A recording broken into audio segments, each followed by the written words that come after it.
فصیل جاں شبیر، ماجد صاحب تھوڑا آپ کی توجہ چاہیے، بلند کر کے کھڑے ہیں فصیل جاں شبیر، بنو امیہ کی حرمت کے پاسباں شبیر، بلند کر کے کھڑے ہیں فصیل جاں شبیر، بنو امیہ کی حرمت کے پاسباں شبیر۔ اور اس شعر پہ آپ کو میرے خیال میں سبھی کو سمجھ میں آئے گا، دیا ہے عفت عثمان پہ رات دن پہرا، دیا ہے عفت عثمان پہ رات دن پہرا، علی کا بازو نبوت کی ہے زباں شبیر۔ یہ درس حضرت عثمان سے ملا ان کو، یہ درس حضرت عثمان سے ملا ان کو، بجھے گی جام شہادت سے پیاسے جاں شبیر۔ اور یہ شعر سماعت فرمائے کہ جلیں گے نارے جہنم میں شمر و ابن زیاد، جلیں گے نارے جہنم میں شمر و ابن زیاد، بہشت میں بھی ہیں سردار نوجواں شبیر۔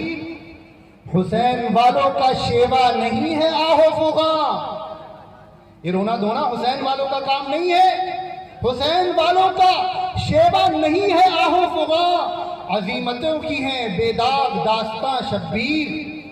سبائی دجل ہے یارو نہیں ہے کچھ نسبت، یہ لوگ اہل بیت کا نام لے کر بعض دیگر صحابہ کرام کو مطعون کرتے ہیں، سبائی دجل ہے یارو نہیں ہے کچھ نسبت، کہاں وہ دشمن یار نبی کہاں شبیر۔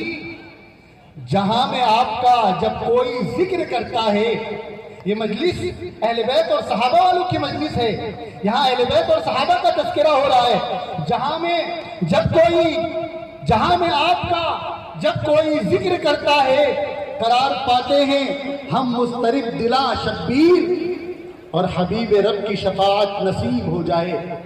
یہ حسین صلی اللہ علیہ وسلم نے مقطع کہا ہے اپنے لیے، یہ ہم سب کے لیے ہے، آمین کہیں اس پر۔ حبیب رب کی شفاعت نصیب ہو جائے، حسین تم پہ جو ہو جائیں مہرباں شبیر۔ یہ عظیم الشان عظمت حسن و معاویہ کانفرنس اپنی تاریخ ساز کامیابی کے جھنڈے گاڑتے ہوئے اختتام کی جانب رواں دوا ہے۔ ابھی ہمارے دو عظیم مہمان مقرر حضرت مولانا محمد سلمان صاحب بجنوری، استاد حدیث دارالعلوم دیوبند، اور مفسر قرآن حضرت مولانا یحییٰ نعمانی دامت برکاتہم، یہ دونوں اکابر اسٹیج پر تشریف لا چکے ہیں۔ میں آپ حضرات سے گزارش کروں گا کہ پوری دل جمعی کے ساتھ تشریف رکھیں، جو لوگ اٹھ کر جائیں گے میں یہ دعوے سے کہہ سکتا ہوں وہ یقیناً بڑی قیمتی چیز سے محروم رہ جائیں گے۔ اللہ تعالی ہم سب کو اخیر تک بیٹھنے کی توفیق عطا فرمائے۔